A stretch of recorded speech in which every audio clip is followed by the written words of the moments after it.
Alison, could you tell me how your symptoms first started? Yeah, so back in January, I started having sinus problems and various different things. And through various hospital appointments, I ended up with very low blood pressure that took probably about 2 months to fix. And once the dizziness had kind of gone from the blood pressure, I was left with some kind of feeling of completely being off balance and really had no clue what was going on. And how long did that go on for? Was it go on for days or Oh, weeks or? months it went on for. Luckily, my doctor kept referring me back to neurology, saying there's a problem. We need to try and look at this. But yeah, I was suddenly unable to do pretty much anything. Everything felt I couldn't walk without holding on to somebody. Normal daily life just stopped. It was really, really disabling. Mm. And so what kind of symptoms was it? Was it more a sense of unsteadiness, or did you feel like you were rocking, bobbing, Yeah, I swaying? feel What like I did was you feel? rocking and like I was on a bit on a boat. It's really hard to describe to anybody. It just felt like I was off balance, and all the time I felt like my head wasn't straight, even though I know it was. It felt like everything was. I was seeing everything at an angle, and um, yes, and then I felt very sort of sick all the time because I don't know, but I think it's the motion of it all. But yeah, it just felt really off. And when you were going back to the doctor and back to the neurologist, did they perform a whole bunch of tests, and were those tests all normal? Yeah, yeah, they did all the tests, yeah, and came back all normal. Luckily, I was very fortunate that on the third time I went back to the neurologist, I saw a senior doctor who s pretty much straight away said, "I think I know what this is," and he diagnosed 3PD. Um, but I think I could have been going back forever and ever because, like you said, all the tests were normal.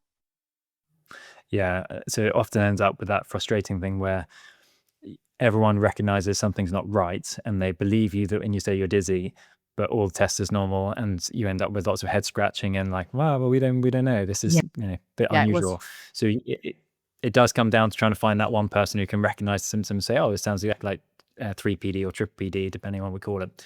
So when you were at home dizzy, did you find if you were lying down or sitting down that the symptoms were better? Yes, yeah, lying down was absolutely kind of that was like my reset button.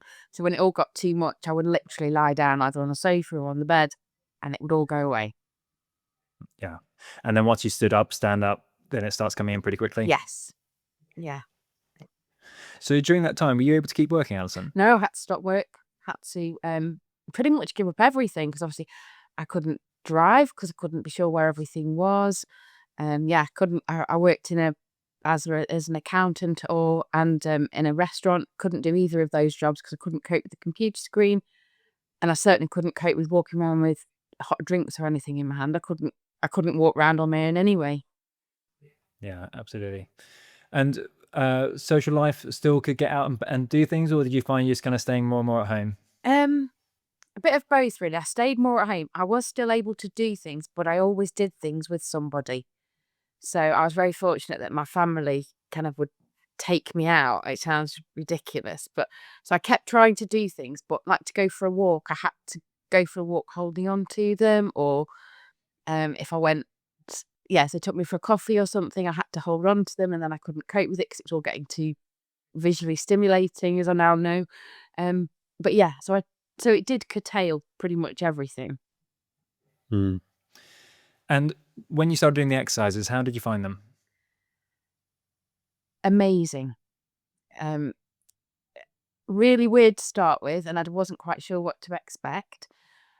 But I just kind of put my faith in the app and obviously talking to you, and so every morning I would get up and didn't matter what I felt like, I would do the exercises, and then after lunch at some point I would do them again. The app was brilliant because it was really clear, especially in the beginning when you just feel like your world's falling apart. Um, it was great because it meant that I knew what to do, so I just followed them.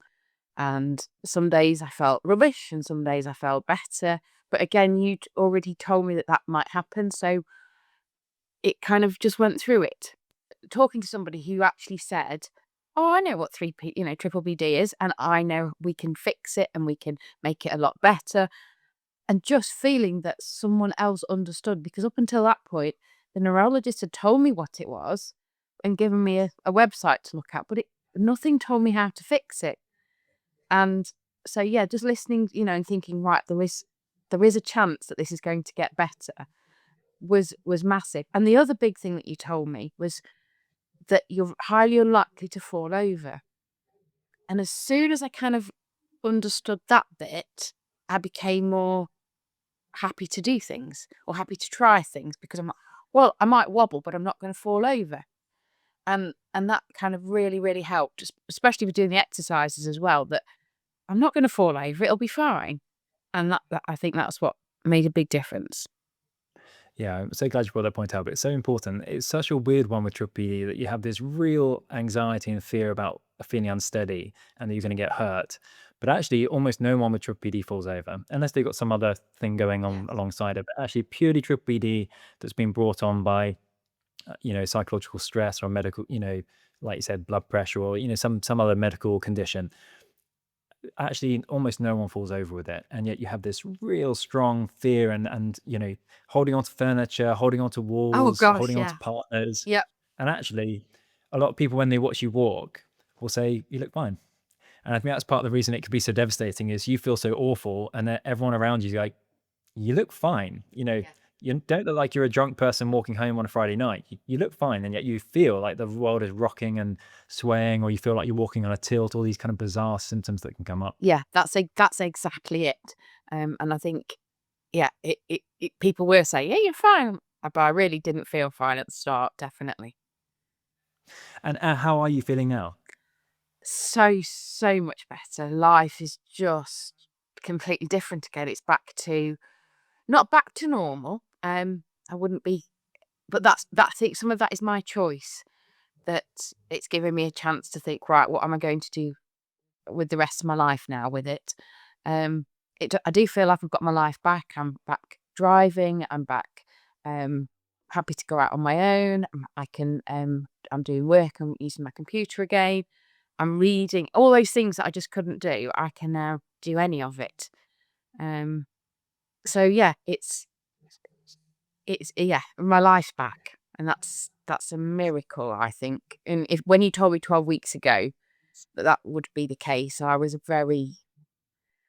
didn't know what to expect, but I didn't necessarily believe it. And even probably 6 or 8 weeks in, I kept thinking, "Oh, how am I going to go from this to being okay?" And the fact that now, in those last 4 weeks, when it really kind of seems your brain just seems to rewire, and it just seems to really all come together. So yeah, my life's just brilliant. Oh, I'm so glad you've done so well. And you're absolutely right. It's around that week 8 mark. So that first 4 weeks is always turbulent. Yeah. Around 4 to 6 weeks, things can start to change corner, but still quite tough.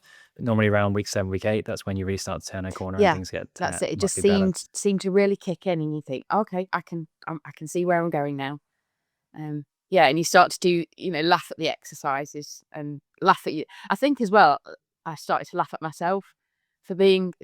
So what if you're wobbly? It doesn't matter. And also realizing that I think everybody's got a balance issue. Not, I've got my kids and my husband doing some of them to see, compare, and some of the things I could do, they couldn't, and so it was like, actually, I'm doing okay. You are so right. So visual dependency, that your brain should be comparing what you see with what you feel from your ears and your body. In our society today, most people have some aspect of visual dependency because we all sit behind a computer, on a phone, Yep. on a computer. We're there for hours and hours and hours. You're not moving, so your brain basically is being forced to rely on vision more. Of course. When we walk, we're all walking with these big, thick soles. So the shoes this year, especially like running shoes, they've got massive heels on them. They're Yeah. like really spongy. You can't feel the floor, so your brain again has to use your vision. Instead of saying, imagine if you walked barefoot from here to the garden, you would feel the grooves of the wood, the roughness of the doormat, the coldness of the stone, the wetness of the grass. You'd feel all those things. If you ever walked and you had like a pebble in your shoe, you're completely aware of that every step until you're forced to stop and shake that thing out. Yes. So that's how it should be all the time. Yeah, and But we wear I think thick part of the soles, we don't move enough, that's it. and Part so of we all the come. somewhere along the line, except we had a chat about that or one of videos. So I started just wearing like slipper socks. It's not that so that I was, but so that I could feel everything and wander around with it, and it made such a difference. And actually, I think now that I understand all of this, you do more of that thinking, well, I'm not going to put things like I do want to feel what's going on around me, and I do want to sense all of these things. So yes, and I think I do move around a lot more. Um, Even if I'm sat for a while, I sit and then I get up and go for a wander, and I think it really does help. Perfect. Perfect. So good to keep that habit going. But you're right. So that visual dependency is really common. It's really easy to fall back into the habit of just, oh, now, no, now I'm fine. I get back into it. So it's really important to think through and like, actually, this thing came from somewhere. Before you had the blood pressure issues, probably there was some aspect of visual dependency there already. Yeah. So if we'd taken you and done some tests and said, actually, balance eyes open, you're great. Balance eyes closed, pretty bad.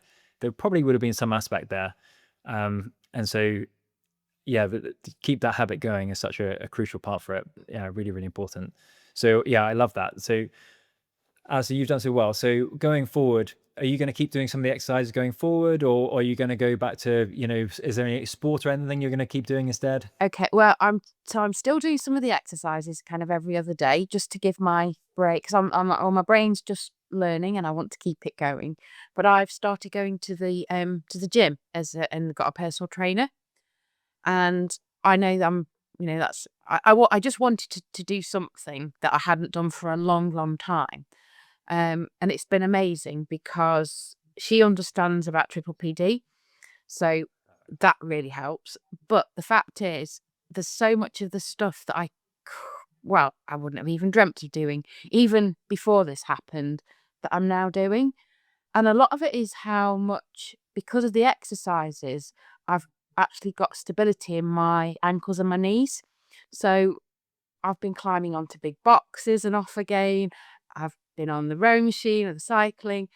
I'm carrying weights, everything. And it's but what she and that's what she was saying. She can't believe how strong all of my balance things are, because I think she's expecting me not to be able to do anything. And obviously, when I explained what I've been doing with you, she said, "Well, that makes perfect sense." But it really has made those muscles so much stronger, which has then given me the ability to do so much more than I could do before. Yeah, absolutely. I often use some of these balance exercises for things like ankle, knee, hip, back pain, neck pain, and you'll see just that control of your balance has such an integral aspect on all aspects of your movement. You can actually help people with back pain, neck pain just by doing some balance Yeah, exercises. I know I can really believe that now. Like I said, I was really surprised, but yeah, it's amazing what little, and you feel like the exercises. Sometimes you think it's so small. How's that going to make a difference? But you realise later on it really has, and what you did in week one really helped week four and week six, and it kind of moves on, doesn't it? Yeah, exactly, exactly. Those progressive exercise. Each one leads into the next, so that it's not a shock or a thing. Should be like, oh, I can totally see where this one came from, and I can kind of see where it's going to go, and so everything should be pretty logical. Definitely. Uh, Alison, thanks so much for taking time to talk to me. I really appreciate you sharing your experiences. No worries at all.